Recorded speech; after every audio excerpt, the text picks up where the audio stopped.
알기 쉬운 건강정보 헬스인포입니다. 혹시 발바닥이 가렵거나 발가락 사이에 하얀 각질이 생겨서 고민이신가요? 혹시 내 발도 무좀인가 하고 걱정하셨던 분들, 오늘 이 영상을 끝까지 보시면 궁금증이 모두 해결되실 거예요. 오늘은 무좀의 초기 증상부터 효과적인 관리법까지 전문가들이 알려주는 완벽한 가이드를 준비했습니다. 먼저, 무좀은 왜 생기는 걸까요? 무좀은 피부사상균이라는 곰팡이균이 피부 각질층에 침투해서 생기는 감염성 질환입니다. 이 곰팡이균은 축축하고 따뜻한 환경을 정말 좋아해요. 그래서 통풍이 잘 안 되는 신발이나 양말을 오래 신거나 땀을 많이 흘리는 여름철에 특히 더 기승을 부립니다. 전염성도 강해서 목욕탕, 수영장, 헬스장 같은 공공장소에서 맨발로 다니다가 옮는 경우도 많습니다. 그렇다면 무좀은 어떤 증상을 보일까요? 증상에 따라 크게 세 가지 형태로 나눌 수 있습니다. 첫째, 지간형 무좀입니다. 발가락 사이에 습기가 차면서 각질이 하얗게 불어나고 피부가 짓무르는 형태입니다. 가려움증이 매우 심하고 심한 경우 악취를 동반하기도 합니다. 둘째, 수포형 무좀입니다. 발바닥이나 발가락 옆에 작은 물집, 즉 수포가 생기는 경우입니다. 물집이 터지면 진물이 나오고 딱지가 앉았다가 각질이 일어납니다. 이 또한 가려움증이 심한 편입니다. 마지막으로 각화형 무좀입니다. 발바닥 전체가 두꺼워지고 하얗게 각질이 일어나는 형태입니다. 다른 형태와 달리 가려움증은 거의 없는 것이 특징입니다. 피부가 쩍쩍 갈라져서 통증을 느끼기도 합니다. 만약 이런 증상이 의심되는데도 방치하면 어떻게 될까요? 무좀은 단순한 피부 질환으로 넘기기 쉽지만 방치할 경우 2차 세균 감염으로 이어질 수 있습니다.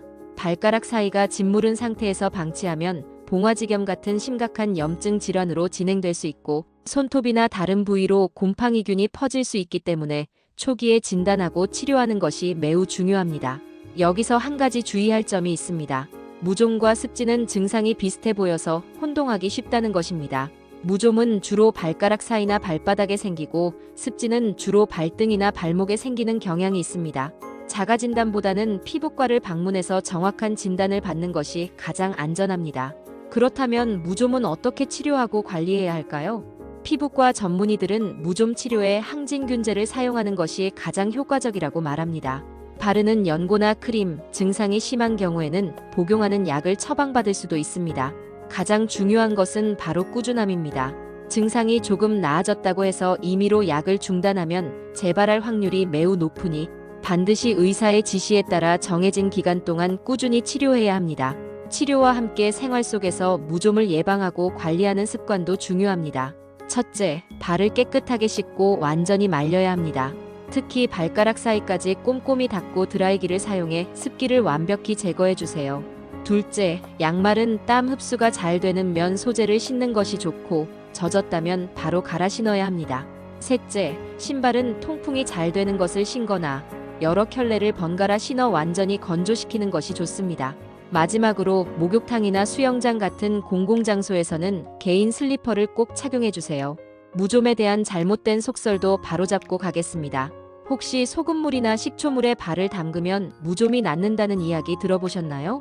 이런 민간요법은 과학적으로 효과가 입증되지 않았을 뿐만 아니라 오히려 피부에 자극을 주어 염증을 유발하거나 증상을 악화시킬 수 있습니다. 전문의들은 이런 방법을 절대 시도하지 말라고 경고하고 있습니다. 가장 믿을 수 있는 방법은 전문가와 상담하여 올바른 치료제를 사용하는 것입니다. 오늘 알아본 무좀 정보가 여러분의 발 건강을 지키는데 도움이 되었기를 바랍니다. 건강한 발로 산뜻한 하루 보내시길 응원하겠습니다. 이 영상의 내용은 일반적인 건강 정보를 담고 있으며 정확한 진단과 치료는 반드시 전문가와 상담해야 합니다.